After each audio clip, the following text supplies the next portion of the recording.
जय श्री कृष्णा भाइयों और बहनों। आज माघ मास के तीसरे अध्याय की कथा सुना रही हूँ। श्री कृष्ण गोविंद हरे मुरारी, हे नाथ नारायण वासुदेवा। शांताकारं भुजगशयनं पद्मनाभं सुरेशं, विश्वाधारं गगनसदृशं मेघवर्णं शुभांगं, लक्ष्मीकान्तं कमलनयनं योगभिर्ध्यानगम्यं, वंदे विष्णु भवभयहरं सर्वलोकैकनाथं। गोपाल कृष्ण भगवान की जय। माघ मास महात्म तीसरा अध्याय। भृगु जी का विद्याधर दंपति को माघ महात्म्य सुनाना। महर्षि वशिष्ठ ने के यह वचन सुनकर राजा दिलीप कहने लगे, हे भगवान, प्रभुत आश्चर्यों से युक्त जिस गिरिराज हिमालय के आश्रम में सब सिद्ध लोग निवास किया करते हैं, उसके उस मणिकूट नामक शिखर जिस पर भृगु जी ने आश्रय लिया था, कितना लंबा चौड़ा और कितना ऊंचा है। श्री सूत जी कहने लगे, हे मुनीश्वरों, राजा दिलीप के यह वचन सुनकर महर्षि वशिष्ठ जी कहने लगे, हे राजन, वह पर्वत 36 योजन ऊंचा, मस्तक में 10 योजन चौड़ा और लंबाई के विस्तार से मूल में 16 योजन है, और हरिचंदन, मंदार, आम, देवदारू, सरस और अर्जुन के वृक्षों से सुशोभित तथा लौंग, जायफल और निकुंजों तथा लता ग्रहों से वेष्टित रहता है। उस पर सदैव फल, फूल और कंदमूल प्राप्त होते हैं। हे राजन, इस प्रकार उस सुंदर पर्वत का अवलोकन करते हुए दुर्भिक्ष से पीड़ित महात्मा भृगु जी ने प्रसन्न होकर अपने शिष्यों सहित वहीं निवास किया और तपश्चर्या सहित उस पर्वत के कंदराओं और वनों में उस महात्मा ने चिरकाल तक तप किया। इतनी कथा सुनकर महर्षि वशिष्ठ जी कहने लगे, हे राजन, जब भृगु जी महाराज चेलों सहित पर्वत पर स्थित हो गए थे तो उनके पास एक विद्याधर दंपत्ति का जोड़ा पर्वत से उतरकर उनके पास आया और उस समय हाथ जोड़कर ऋषि को प्रणाम किया, और उस समय वह बहुत ही दुखी दिखाई दे रहे थे। हे राजन, जब विद्याधर अपनी पत्नी के साथ ऋषि को प्रणाम करके बताए हुए आसन पर बैठ गया तो उनका चेहरा दुख से प्लावित देखकर कोमल चित्त वाले भृगु जी अपने कोमल वचनों से संबोधित करते हुए बोले, हे विद्याधर, तुम पत्नी सहित क्यों दुखी हो? प्रीतिपूर्वक बताने का कष्ट करो। महर्षि भृगु जी के यह वचन सुनकर विद्याधर विनय पूर्वक कहने लगा, हे परम तपस्वी, यद्यपि मैंने पुण्य कर्मों के प्रताप से देव योनि पाई है, परंतु यह मुझे ज्ञात नहीं है कि किस पाप कर्म के प्रभाव से मेरा मुख व्याघ्र के समान कुरूप हो गया है। हे भगवान, जिस समय मैं आपके सामने बैठी हुई परम सुंदरी, संगीत तथा ज्ञान विद्या से निपुण मेरी इस पत्नी को देखकर मैं अपने कुरूप मुख का अवलोकन करता हूँ, उस समय मेरा दिल आत्मघात करने को हो जाता है, परंतु मैं धर्म का विचार करते हुए ऐसा नहीं कर पाता और रात दिन संताप की भट्टी में जलता हुआ सदैव ऊंची सांसें निकाला करता हूँ। अतः जिस दुष्कर्म के द्वारा मैं कुरूप हुआ हूँ उसका वर्णन करते हुए कोई ऐसा उपाय बताइए,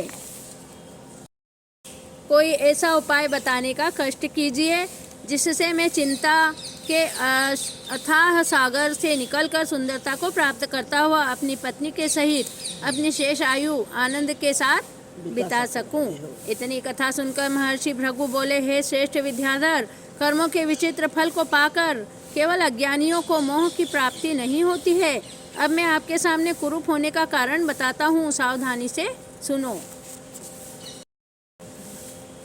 हे विद्याधर, कई बार मनुष्य विधि की ओर ध्यान न देकर अज्ञानता से ऐसे कर्म कर डालते हैं कि वह पुण्य कर्म करते हुए विधि विधान से न किए जाने पर बड़ा दारुण फल प्रदान कर दिया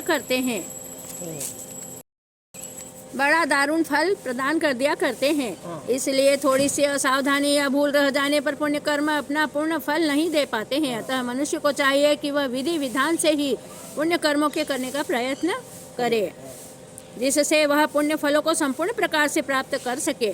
चूँकि तुमने भगवत भजन और एकादशी का व्रत आदि करते हुए दान पुण्य भली प्रकार से किए हैं, इसलिए तुम्हें स्वर्ग की प्राप्ति होकर श्रेष्ठ देव योनि प्राप्त हुई है। परंतु तुमने माघ की एकादशी का व्रत कर द्वादशी और रविवार आदि त्याज्य तिथिवारों को न केवल तेल मर्दन ही किया, अपितु शरीर में तेल की मालिश करने के बाद स्नान भी नहीं किया। इसलिए उस जन्म में भी कुरूप हुए और अब भी उसी फल के प्रभाव से कुरूप हुए हो।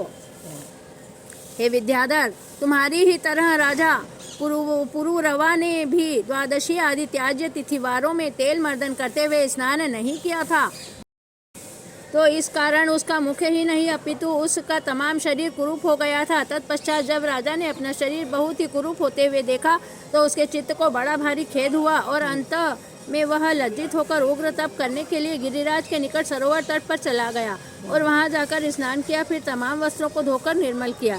इसके बाद कुशासन पर विराजमान होकर भगवान विष्णु के चरण कमलों के ध्यान में मग्न हो गया है। विद्याधर, इस तरह जब राजा को निराहार रहते हुए 3 महीने व्यतीत हो चुके थे,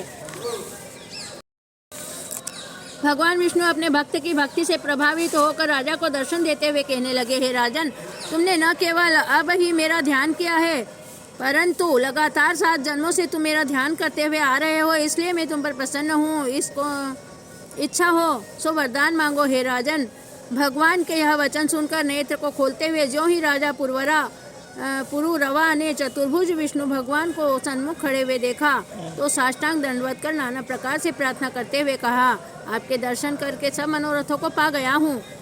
मैं केवल आपसे यही वरदान मांगता हूँ कि आपकी अनुपम भक्ति सदा मुझ में बनी रहे। राजा के यह प्रीति से भरे वचन सुनकर भगवान पुलकित हो गए। इसके बाद ज्यों ही उन्होंने अपना शंख के जल द्वारा राजा के शरीर पर छींटे मारे, राजा का शरीर कंचन के समान दिव्य रूप हो गया और उनकी सुंदरता देखकर अप्सराएं उसकी चाह करने लग गई। हे राजन, इस प्रकार राजा को शिक्षा देकर भगवान अंतर ध्यान हो गए और राजा पुरुरवा दिव्य शरीर पाकर और भगवान की शिक्षा को मन में रखकर आनंद में मग्न होता हुआ अपनी नगरी को चला गया। वहां जाकर भगवान की पूजा में तत्पर हुआ निष्कंटक राज्य करने लगा। महर्षि वशिष्ठ कहने लगे, हे राजन, भृगु जी के यह वचन सुनकर विद्याधर ने प्रार्थना करते हुए कहा, हे भगवान, आप मुझे माघ स्नान की विधि बतलाने की कृपा कीजिए। उसके महात्मा को सुनाने की कृपा करो, जिससे मैं विधि द्वारा स्नान करता हुआ पुण्य फलों को प्राप्त कर सकूंगा। भृगु जी बोले, हे विद्याधर, तुम्हारे भाग्य से आज के 5वें दिन ही माघ स्नान शुरू होने वाला है, अतः श्रद्धा भक्ति से युक्त होकर माघ स्नान करो। उसकी विधि है कि स्नानार्थी को पौष शुक्ला एकादशी से माघ स्नान आरंभ करना चाहिए। इसके बाद माघ स्नान करने वाला काम, क्रोध, मद, लोभ, मोह, ईर्ष्या, असत्य भाषण, हिंसा, चुगली, चोरी आदि सब प्रकार के अवगुणों को अपने चित्त से निकालकर मन सहित इंद्रियों को वश में करता हुआ 1 मास पर्यंत भूमि पर शयन करे और निराहार व फलाहार करके 3 काल स्नान करे और विष्णु भगवान का पूजन करता हुआ कथा सुने। महर्षि वशिष्ठ जी कहने लगे, हे राजन, भृगु जी के यह वचन सुनकर विद्याधर पूछने लगे, हे भगवान, जिस आदमी में 1 महीने तक निराहार रहने की शक्ति नहीं हो, उसके लिए फलाहार भी दुर्लभ हो, तब वह स्नान का फल कैसे पा सकेगा?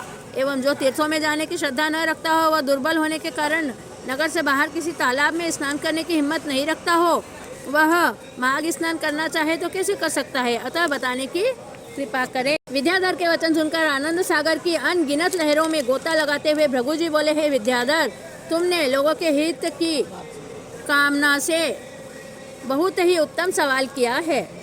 अब उन सज्जनों के लिए माघ स्नान की विधि का वर्णन करता हूँ, जो दुर्बलता, गरीबी व अन्य किसी कारण वश न तो निराहार व फलाहार रहकर व्रत कर सकते हैं और न किसी तीर्थ पर जाने की श्रद्धा ही रखते हैं, शीतल जल से स्नान करने में असमर्थ हैं। हे विद्याधर, जो लोग दुर्बलता या निर्धनता के कारण निराहार या फलाहार व्रत नहीं कर सकते, उनको चाहिए कि वह केवल एक समय सात्विक भोजन करके अथवा श्रद्धा न रहने पर दोनों समय भोजन करके वह केवल दूध ही पीकर माघ स्नान कर सकते हैं। या अभ्यागत व निराश्रय हो तो क्षुधा से अत्यंत पीड़ित होने पर जब भी उनको भोजन मिले तभी उनका भक्षण कर सकते हैं। इसमें कोई दोष नहीं, परंतु बासी, झूठा हुआ, पाच्य क्रमियों से युक्त और शरीर में किसी भी प्रकार की व्याधि पहुंचाने वाला भोजन कभी नहीं करना चाहिए। भृगु जी के यह वचन सुनकर उस विधि का अनुसरण करते हुए मन और इंद्रियों को वश में करते हुए केवल निराहार रहकर भगवान के ध्यान में चित्त लगाकर दिन में 3 बार मुनि और चेलों सहित पर्वत के झरने में 1 मास पर्यंत विद्याधर ने माघ स्नान किया और श्रद्धा अनुसार दान दिया। हे राजन, ऐसा करने से विद्याधर दिव्य हो गया। इसके बाद वह तो अपनी स्त्री के साथ आनंद में मग्न होता हुआ उस पर्वत पर सब सुखों का उपभोग करने लगा। इतनी कथा सुनकर वशिष्ठ जी कहने लगे, हे राजन, इस प्रकार भृगु जी ने विद्याधर को माघ महात्म्य सुनाकर उनको समस्त चिंताओं से मुक्त किया। माघ मास महात्म्य की तीसरे अध्याय की कथा यहीं समाप्त होती है। बोलिए गोपाल कृष्ण भगवान की जय। अच्युतम केशवम राम नारायणम कृष्ण दामोदरम वासुदेवम भजे श्रीधरम माधवम गोपिका वल्लभम श्री जानकी नायकम श्री रामचंद्रम भजे। बोलो माधव मास भगवान की जय। आपको कैसा लगा मेरा वीडियो? अगर आपको मेरी ये कथाएं पसंद आती है तो आप मेरे वीडियो को अधिक से अधिक शेयर कीजिए और मेरे चैनल को सब्सक्राइब कीजिए। जय श्री कृष्णा।